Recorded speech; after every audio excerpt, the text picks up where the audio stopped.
बिस्मिल्लाहिर्रहमानिर्रहीम। अस्सलाम वालेकुम स्टूडेंट्स, मेरा नाम डॉक्टर अमीन साजिद है और आज हमारा जो सब्जेक्ट है वो बायोलॉजी है। हमारा आज का जो लास्ट लेक्चर में लेक्चर नंबर 5 है। ये लेक्चर नंबर 4 में हमने स्पीशीज़ को डिस्कस किया था, उसके बाद हिस्ट्री ऑफ क्लासिफिकेशन सिस्टम्स को डिस्कस किया और हिस्ट्री ऑफ क्लासिफिकेशन सिस्टम्स के साथ साथ हमने 2 किंगडम सिस्टम क्लासिफिकेशन सिस्टम और 3 किंगडम क्लासिफिकेशन सिस्टम जो है उसको डिस्कस किया था। हमने इन दोनों सिस्टम्स में कुछ ड्रॉबैक्स देखे थे। 2 किंगडम सिस्टम में तमाम लिविंग ऑर्गेनिज्म को 2 किंगडम्स एनिमल प्लांटी और एनिमल किंगडम प्लांटी और किंगडम एनिमिलिया में डिवाइड कर दिया गया। इसी तरह से जब प्रोटिस्टा जो है वो तीसरा किंगडम ऐड किया गया, लेकिन वहाँ पे फंजाई का प्रॉब्लम जो था वो सॉर्ट आउट नहीं हो रहा था कि फंजाई जो है उनका मोड ऑफ न्यूट्रिशन बिल्कुल अलग है, तो उनको कहाँ पे रखा जाए। तो इस प्रॉब्लम को सॉल्व करने के लिए जो फर्दर डेवलपमेंट हुई आज हम उसकी तरफ जाएंगे और वो फर्दर डेवलपमेंट थी 5 किंगडम क्लासिफिकेशन सिस्टम। 1937 में ई कैटन एक साइंटिस्ट था, उसने एक टर्म यूज़ की प्रोक्रियाटे और यूक्रियाटे। प्रोक्रियाटे उसने यूज़ की बैक्टीरिया के लिए और यूक्रियाटे उसने एनिमल और प्लांट सेल्स को डिस्क्राइब करने के लिए टर्म यूज़ की। प्रोक्रियाटे वर्ड प्रोकैरियोटिक और यूकैरियोटिक, हम यहीं पे थोड़ा सा इसको एक्सप्लेन कर लेते हैं क्योंकि ये आगे हमारे इंशाल्लाह फिर काम आएगा। प्रोकैरियोटिक है बिफोर सेल कोई चीज़, प्रॉपर सेल नहीं है, सेल की इब्तदाई फॉर्म है। ये ऐसे सेल को कहा गया जिसमें मेम्ब्रेन बाउंड ऑर्गेनेलीज और सेल मेम्ब्रेन नहीं होती। ऐसे सेल टाइप को हमने कहा कि ये प्रोकैरियोटिक हैं, लाइक बैक्टीरिया का सेल, साइनोबैक्टीरिया का सेल। इसी तरह से यू मतलब ट्रू, ये जो EU है it means true karyote cell. Eukaryotic true cell वाले ऐसे लिविंग ऑर्गेनिज्म जिनका सेल जो है वो ट्रू सेल है, और ट्रू सेल की डेफिनेशन ये है कि उसकी मेम्ब्रेन बाउंड होता है, उसकी सेल मेम्ब्रेन होती है, उसके अंदर जो ऑर्गेनेलीज हैं वो मेम्ब्रेन बाउंड होती हैं। तो यहाँ पे किंगडम प्रोटिस्टा जो अलग से किया गया था वह उसमें ये टर्म जो है जब ये आई प्रोकैरियोटिक और यूकैरियोटिक की, तो 2 सेल टाइप्स हमारे पास डिफरेंट हो गई, डिस्टिंग्विश करने के लिए हो गई कि ऐसे सेल्स जिनमें ट्रू सेल्स पाए जाते हैं ऐसे ऑर्गेनिजम्स, और ऐसे ऑर्गेनिज्म जिनमें ट्रू सेल नहीं पाया जाता, जिनमें सेल की कोई प्रो फॉर्म, पहले की कोई फॉर्म सेल से पहले की जो पाई जाती है। और डिफरेंस क्या था? मेम्ब्रेन बाउंड ऑर्गेनेलीज और मेम्ब्रेन का, दोनों सेल्स। इस डिस्कवरी के बाद 1967 में रॉबर्ट विटेकर एक साइंटिस्ट था, रॉबर्ट विटेकर,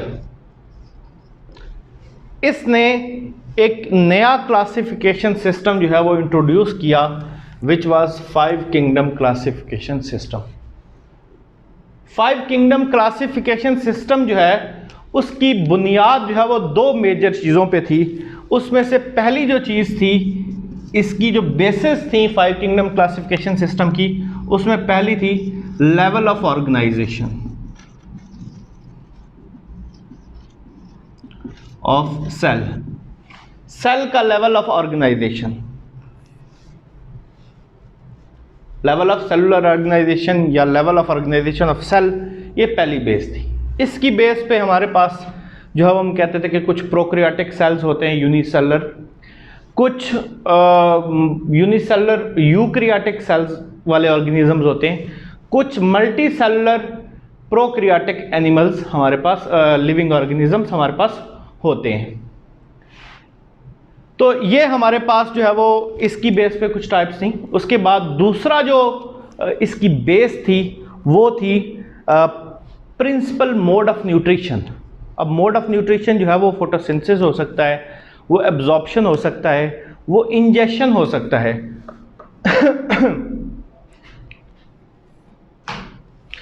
तो ये 2 बेसिस। दूसरा क्या है? Mode of nutrition.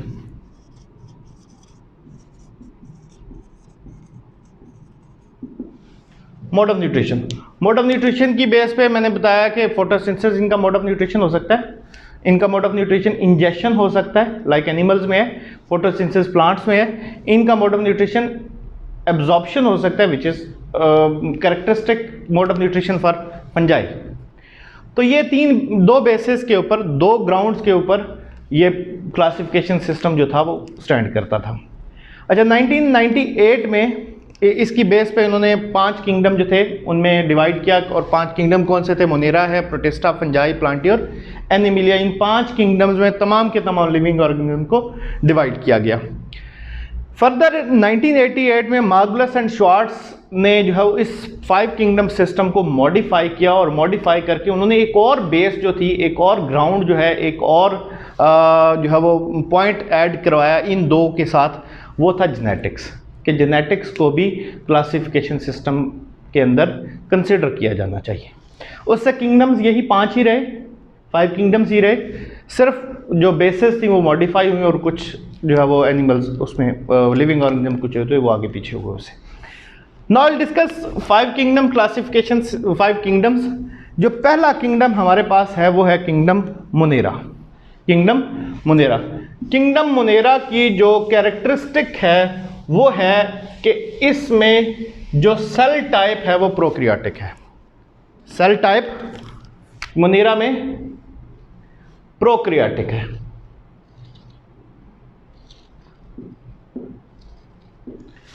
ये जो लिविंग ऑर्गेनिजम्स इस किंगडम में रखे गए हैं वो बैक्टीरिया हैं, साइनोबैक्टीरिया हैं। इनके अंदर ट्रू सेल मेम्ब्रेन नहीं होती, इनके जो ऑर्गेनेलीज हैं वो मेम्ब्रेन बाउंड नहीं होते, और ये यूकैरियोटिक सेल से बिल्कुल डिफरेंट होते हैं।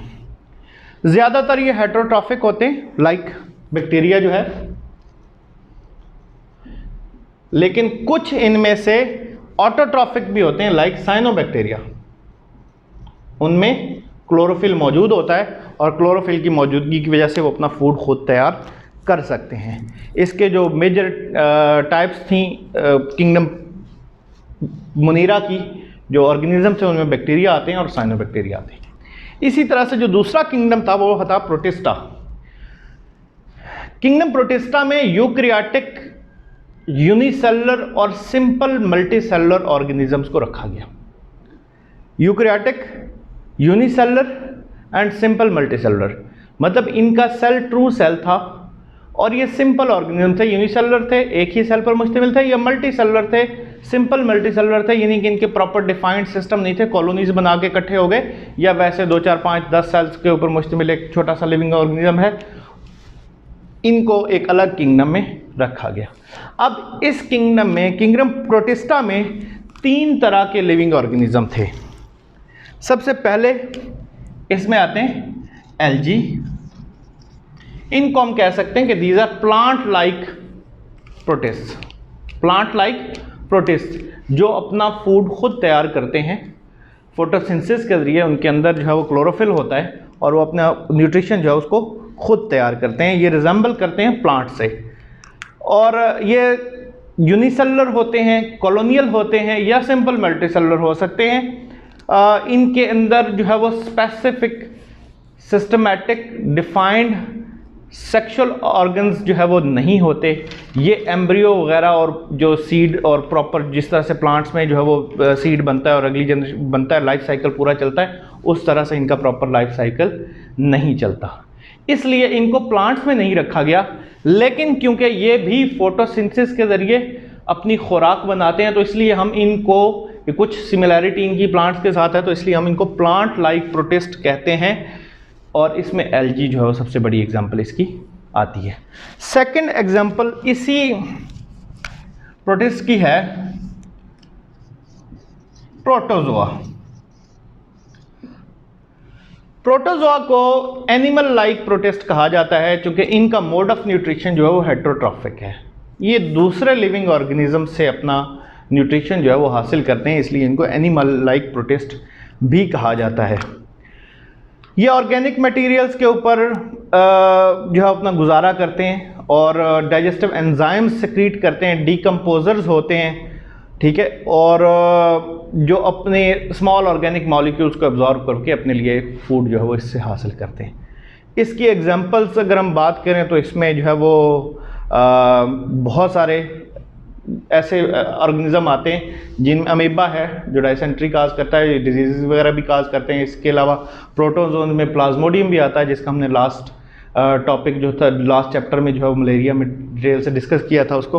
तो प्लाज्मोडियम भी प्रोटोजोन है, अमीबा प्रोटोजोन है, इस तरह के और बहुत सारे एग्जाम्पल्स इसकी हैं। तीसरी टाइप इसकी जो है वो है फंजाई लाइक। ये प्लांट लाइक, एनिमल लाइक और फंजाई लाइक प्रोटिस्ट भी होते हैं। इनका मोड ऑफ न्यूट्रिशन जो है वो फंजाई की तरह का होता है, एब्जॉर्प्शन इनका मोड ऑफ न्यूट्रिशन होता है, इसलिए इनको इसके अंदर किंगडम प्रोटिस्टा के अंदर ही अलग से रखा गया। चूँकि सिंपल यूनिसेलुलर या सिंपल मल्टीसेलुलर, यूनिसेलुलर और कॉलोनियल ऑर्गेनिजम्स थे, तो इसलिए इनका एक किंगडम प्रोटिस्टा अलग से बना दिया गया। नेक्स्ट हमारे पास जो किंगडम है वो है फंजाई। फंजाई के अंदर यूकैरियोटिक सेल होता है, ये मल्टीसेलुलर होते हैं, हेटेरोट्रॉफ्स होते हैं, और हेटेरोट्रॉफ्स में इनका जो मोड ऑफ न्यूट्रिशन है फंजाई का, दैट इज एब्जॉर्प्शन। एक लंबा अरसा तक ये डिस्कशन चलती रही कि फंजाई जो है उसको एनिमल्स में रखा जाए या प्लांट्स में रखा जाए। They look like plants but like वो जो मशरूम्स हैं, they look like plants but their mode of nutrition is absorptive. Heterotrophic हैं, एब्जॉर्प्टिव हैं, तो इनका मोड ऑफ न्यूट्रिशन जो है वो बिल्कुल प्लांट से भी डिफरेंट है और एनिमल से भी डिफरेंट है। तो इसलिए इनको एक अलग किंगडम जो था उसमें रखा गया। नेक्स्ट हमारा जो किंगडम है वो प्लांटी है। प्लांटी किंगडम जो है इसमें मल्टीसेलुलर ऑर्गेनिजम्स होते हैं। मल्टीसेलुलर होने के साथ साथ इनका मोड ऑफ न्यूट्रिशन जो है यूकैरियोटिक मल्टीसेलुलर। किंगडम प्लांटी में यूकैरियोटिक और मल्टीसेलुलर ऑर्गेनिजम्स होते हैं और ये ऑटोट्रॉफ्स हैं सारे। इनके अंदर क्लोरोफिल होता है, ये अपनी खुराक खुद बनाते हैं, इसलिए ये बिल्कुल दूसरे ऑर्गेनिज्म से कंप्लीटली डिफरेंट है, उनको एक किंगडम में जमा किया गया है। ये इनका एक प्रॉपर लाइफ साइकिल होता है, स्पेशलाइज्ड सेक्स ऑर्गन्स होते हैं, रिप्रोडक्टिव ऑर्गन्स होते हैं, और उसके बाद ये एक पूरा लाइफ साइकिल इनका चलता है, जिसकी वजह से इनको एक अलग किंगडम में रखा गया। एलजी को इनके साथ नहीं मिक्स किया गया, क्योंकि एलजी के पास ना तो प्रॉपर जो है वो सेक्स ऑर्गन्स हैं और ना ही उनका एम्ब्रियो जो है वो बनता है ड्यूरिंग देयर लाइफ साइकिल। तो एम्ब्रियो ना बनने और प्रॉपर रिप्रोडक्टिव ऑर्गन्स के ना होने की वजह से एलजी जो थे उनको प्रोटिस्टा में रखा गया और प्लांट्स को उनसे अलग क्लासिफाई किया गया, किंगडम प्लांटी अलग क्लासिफाई किया गया। हमारे पास जो अगला किंगडम है इसमें इसकी एग्जांपल मॉसेस, फर्न्स और ये तमाम के तमाम जो प्लांट्स आप अपने अराउंड देखते हैं वो सारे के सारे किंगडम प्लांटी में आते हैं। नेक्स्ट हमारा जो किंगडम है, last kingdom, that is Animalia. Kingdom Animalia में तमाम के तमाम eukaryotic multicellular organized living organisms को रखा गया, जिनका मोड ऑफ न्यूट्रिशन हेटेरोट्रॉफिक था। इनका मोड ऑफ न्यूट्रिशन प्लांटी का ऑटोट्रॉफिक था, ये भी यूकैरियोटिक मल्टीसेलुलर ऑर्गेनिज्म थे, बट किंगडम एनिमिलिया का जो मोड ऑफ न्यूट्रिशन है दैट इज हेटेरोट्रॉफिक। ये अपनी खुराक के लिए दूसरे लिविंग ऑर्गेनिज्म के ऊपर इन्हसार करते हैं, उनसे अपनी खुराक को हासिल करते हैं, खुद अपनी खुराक नहीं बना सकते, इसलिए ये कंज्यूमर्स हैं। They are basically the consumers. इनका जो मोड ऑफ न्यूट्रिशन, अगर आपको याद हो तो हमने डिस्कस किया था कि जो फंजाई हैं वो भी हेटेरोट्रॉफ्स हैं, किंगडम एनिमिलिया के जो लिविंग ऑर्गेनिज्म हैं वो भी हेटेरोट्रॉफ्स हैं, लेकिन इनके दरमियान एक मेजर डिफरेंस जो है वो ये है कि किंगडम फंजाई के जो मेंबर्स हैं उनका जो मोड ऑफ न्यूट्रिशन है वो इंजेस्टिव नहीं है, वो इनटेक नहीं करते, वो इनटेक नहीं करते, वो डायरेक्टली एब्जॉर्ब करते हैं जो चीज़ उनको चाहिए होती है। जबकि एनीमिलिया के जो मेंबर्स हैं, एनीमिलिया के जो लिविंग ऑर्गेनिजम्स हैं, वो पहले फूड को इंजेस्ट करते हैं, उसके बाद उसको डाइजेस्ट करते हैं और उसके बाद एब्जॉर्प्शन का प्रोसेस होता है। इसलिए जो किंगडम एनीमिलिया है वो किंगडम फंजाई से डिफरेंट है कि फंजाई में वो पहले 2 स्टेप इंजेक्शन और डाइजेशन होते ही नहीं है, वो डायरेक्टली एब्जॉर्ब करते हैं। ये है हमारे 5 किंगडम। अगर हम इनको थोड़ा सा मजीद डिटेल में देखें तो साइंटिस्ट ये कहते हैं कि सबसे पहले जो है वो प्रोक्रियाटिक थे, प्रोक्रियाट्स थे। प्रोक्रियाट्स से वजूद में आए यूनिसेलर, ये यूनिसेलर ही थे।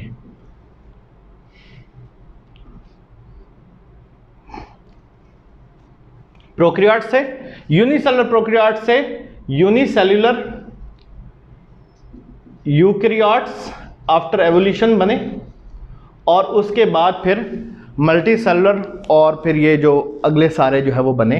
अब हम ये कह सकते हैं कि पहले जो है वो सबसे पहले जो है वो किंगडम मुनीरा, सबसे पहले दुनिया जब कभी बनी थी, ये साइंटिस्ट का नज़रिया Islamic point of view as you know कि बिल्कुल डिफरेंट है, बट साइंटिस्ट ये कहते हैं कि एवोल्यूशन की जो थ्योरी है उसके मुताबिक सबसे पहले किंगडम मुनीरा के जो बैक्टीरिया और साइनोबैक्टीरिया वगैरह थे, उनसे फिर आगे जो है वो एवोल्यूशन के बाद जो है वो किंगडम प्रोटिस्टा बना और किंगडम प्रोटिस्टा से आगे किंगडम फंजाई बना। फंजाई के ग्रुप्स 3 जो थे, एनिमल लाइक, प्लांट लाइक और फंजाई लाइक, उनकी वजह से प्रोटिस्टा के जो तीनों थे उनसे एक से फंजाई जो है वो डेवलप होके एवोल्यूशन के बाद बन गए, एक से प्लांट्स बन गए और एक से एनिमल्स बन गए और फिर फर्दर एवोल्यूशन के साथ चेंजेस आती गई और ये सारे के सारे जो लिविंग ऑर्गेनिज्म थे वजूद में आए।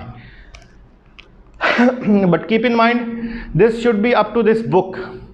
बीइंग अ मुस्लिम हमारा ईमान ये है कि तमाम कायनात की जो मखलूक़ात हैं, स्पेशली अगर इंसान की बात की जाए तो इंसान को अल्लाह ताला ने ख़ुद बनाया, हज़रत आदम और अम्मा हव्वा को बनाया और उसके बाद उनसे ये सारी की सारी जनरेशन हुई।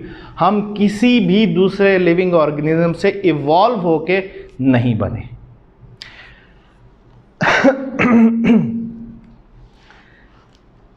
नेक्स्ट जो इसमें हम टॉपिक डिस्कस करेंगे वो हम डिस्टिंग्विशिंग कैरेक्टरिस्टिक्स ऑफ 5 किंगडम्स को डिस्कस करेंगे।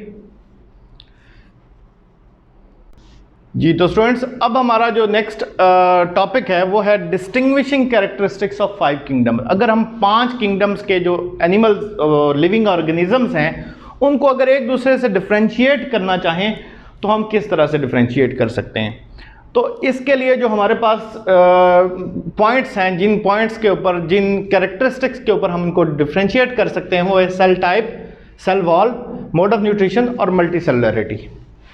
सो वन बाय वन हम सारे किंगडम्स जो है उनको देखेंगे कि उनकी ये जो कैरेक्टरिस्टिक्स हैं उनमें ये किस तरह से एक दूसरे से सिमिलर या एक दूसरे से डिफरेंट है।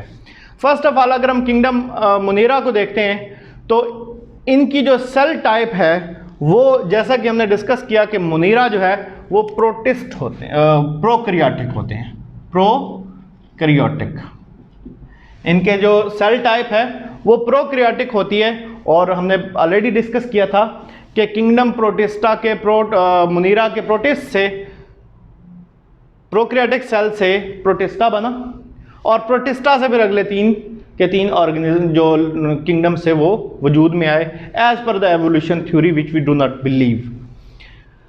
तो प्रोकैरियोटिक सेल्स है सिर्फ मुनीरा का, मुनीरा के अलावा किसी किंगडम का सेल टाइप प्रोकैरियोटिक नहीं है। बाकी तमाम किंगडम्स की जो सेल टाइप है वो यूकैरियोटिक है।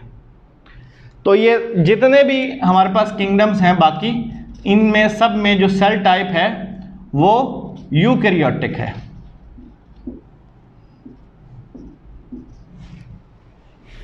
सेल टाइप की अगर हम बात करते हैं तो ये किंगडम एक जो है वो बाकी सारे किंगडम से अलग हो गया कि इसमें सेल टाइप प्रोकैरियोटिक है और बाकी सब में सेल टाइप यूकैरियोटिक है।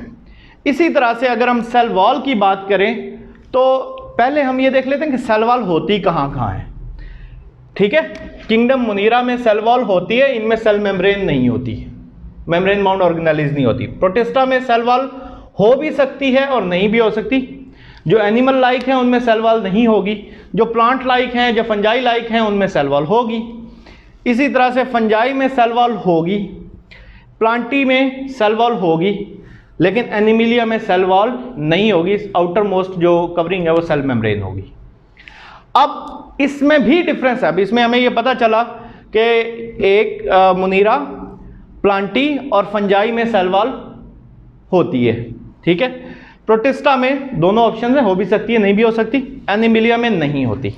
सो they are different on this ground as well. अब अगली जो चीज है वो ये है कि ये सेल वॉल बनी किससे होती है। मुनीरा की सेल वॉल जो है वो नॉन सेलुलोज होती है, पॉलीसैकेराइड्स होते हैं इसमें, और इसके अलावा इसमें कुछ अमाइनो एसिड्स होते हैं, उनसे मिलके किंगडम मुनीरा की सेल वॉल बनी होती है। इसी तरह से अगर हम प्रोटिस्टा की सेल वॉल डिस्कस करें तो ये कुछ जो प्लांट लाइक प्रोटिस्ट हैं उसमें प्रेजेंट होती है, और इसकी भी वेरियस टाइप्स होती हैं। सेल वॉल भी जो है एक जैसी नहीं होती, different types of cell wall होती हैं इसमें भी। फंजाई की सेल वॉल जो है वो काइटिन से बनी होती है। फंजाई की सेल वॉल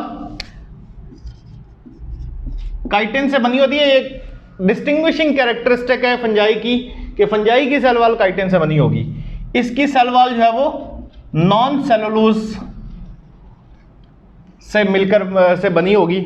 इसी तरह से जो किंगडम प्लांटी है उनकी सेल वॉल होगी, और ये सेल वॉल सेलुलोज से बनी हुई होती है। तो हमें पता चल गया कि सेल वॉल की अगर हम कैरेक्टर को डिस्कस किया हमने कि मुनीरा में नॉन सेलुलोज से बनी सेल वॉल होती है, जिसमें कुछ पॉलीसैकेराइड्स होते हैं, शुगर्स होती हैं कुछ, और उसके साथ अमाइनो एसिड्स होते हैं, प्रोटीन्स होती हैं, उनसे मिलकर वो सेल वॉल बनी होती है। इसके कुछ लिविंग ऑर्गेनिज्म प्रोटिस्टा के जो उसमें सेल वॉल होती है, कुछ में नहीं होती, जिनमें होती है उसमें भी डिफरेंट टाइप्स की होती है। फंजाई की सेल वॉल हमेशा काइटिन से बनी होती है, इसके अंदर प्रेजेंट होती है। प्लांटी की सेल वॉल सेलुलोज से बनी होती है, और एनिमिलिया में सेल वॉल होती ही नहीं है, एब्सेंट।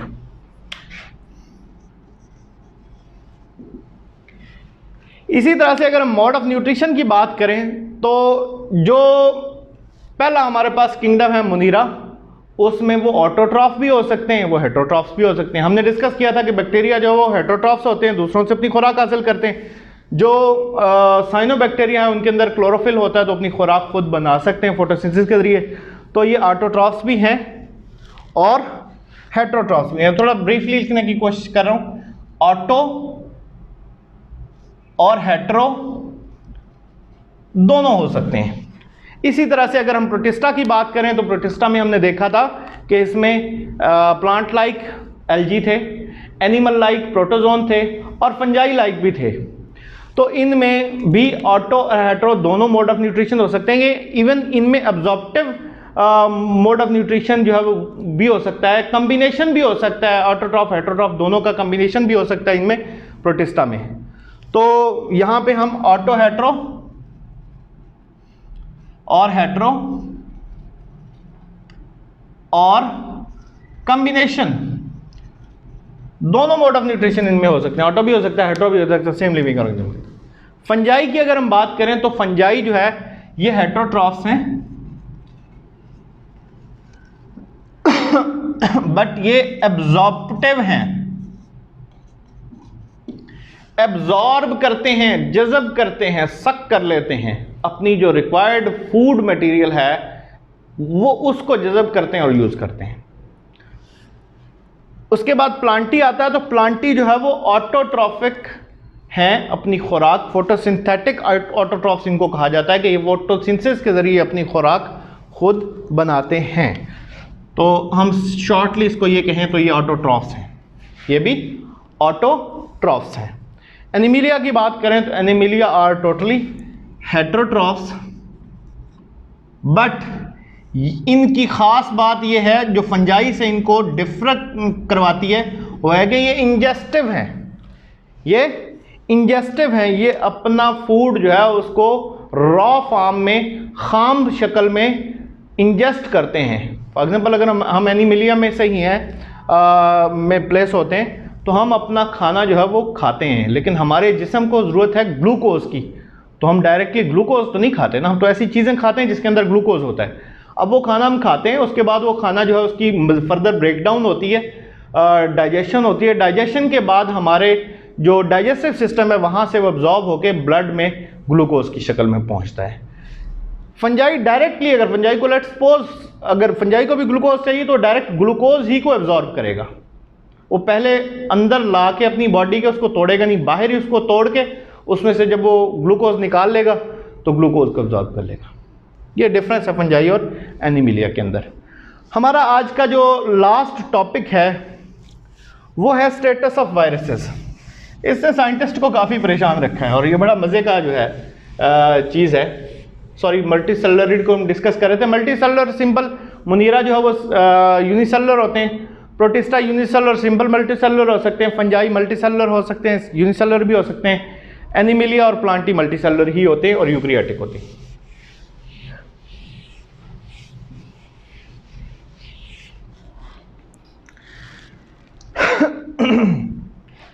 वायरसेस लिविंग है या नॉन लिविंग है? ये $1 मिलियन क्वेश्चन रहा है एक अरसे तक, और उसकी वजह ये थी कि वायरसेस जो है वो रिप्रोड्यूस करते थे, मतलब मल्टीप्लाई करते थे, 1 से 2, 2 से 4, 4 से 8 हो जाते थे। रिप्रोडक्शन जो है, मल्टीप्लाई होना जो है, ये लिविंग ऑर्गेनिज्म की कैरेक्टरिस्टिक है। लेकिन वायरसेस जो है वो क्रिस्टल्स की तरह भी एक्ट करते थे कि सालों किसी जगह पे वायरस को पड़ा हुआ है तो वो पड़ा रहेगा, ना उसकी डेथ होगी, ना वो कुछ खाएगा, ना वो कहीं कोई न्यूट्रिशन हासिल करेगा।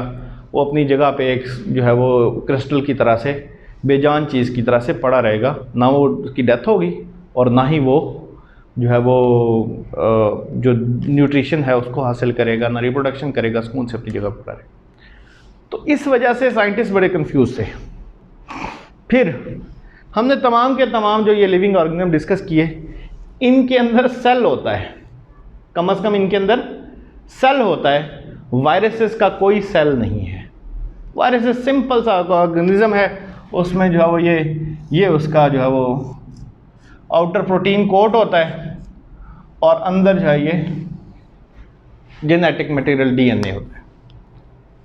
That's all. एक प्रोटीन कोट है, उसके अंदर डीएनए है और ये वायरस का टोटल स्ट्रक्चर है। इसलिए ये बड़ा मुश्किल था कि इनको किस में रखा जाए, ये लिविंग ऑर्गेनिज्म है या नॉन लिविंग है। अच्छा, ये लिविंग ऑर्गेनिज्म में बहुत सारी डिजीजेस काज करते हैं, ठीक है, लेकिन ये जो चीज़ थी, साइंटिस्ट ने फाइनली ये डिसाइड किया कि इनको लिविंग और नॉन लिविंग दोनों में ना रखा जाए। They are neither living nor non living. ये लिविंग और नॉन लिविंग के दरमियान में एक बॉर्डर लाइन की कोई चीज़ है। वजह मैंने आपको कहा कि ये जो है वो क्रिस्टल्स की तरह से क्रिस्टलाइन बिहेवियर शो करते हैं, ठीक है। मैंने ये कहा कि ये रिप्रोड्यूस करते हैं, काज डिजीजेस, ठीक है, और सबसे बड़ी बात जो है ये एसेलुलर है, ये प्रॉपर सेल्स नहीं है। जब सेल ही नहीं है तो इसलिए इसको लिविंग ऑर्गेनिज्म जो है वो उन तमाम के लिए डेफिनेशन ये थी कि उनके सेल होता है, एक सेल से मिलकर बने होते हैं। तमाम जानदार जो है वो सेल्स से मिलकर बने हैं, यहाँ पे सेल ही नहीं है, इसलिए इसको जानदार और बेजान दोनों चीज़ों के दरमियान में रखा गया। इसमें जो है वो प्रियॉन्स और वायरॉइड्स जो है वो एसेलुलर पार्टिकल्स होते हैं और वो 5 किंगडम क्लासिफिकेशन सिस्टम में भी नहीं आते। जो प्रियॉन्स होते हैं उनमें प्रोटीन होती है और जो वायरॉइड्स होते हैं उनमें सर्कुलर आरएनए भी सिर्फ होता है। और तो ये दोनों जो पार्टिकल्स हैं ये इन्फेक्शंस काज करते हैं, डिजीज़ काज करते हैं, एनिमल्स में और प्लांट्स में भी। That's all about our lecture, जिसमें हमने डिस्कस किया है 5 किंगडम क्लासिफिकेशन सिस्टम को और 5 किंगडम्स को, और उसके बाद फिर हमने जो है वो वायरस के स्टेटस को डिस्कस किया। इंशाल्लाह हम अपने नेक्स्ट लेक्चर में बायनोमियल नोमेनक्लेचर जो है उसको डिटेल से डिस्कस करेंगे और बायोडाइवर्सिटी की तरफ बढ़ेंगे। जज़ाकल्लाह।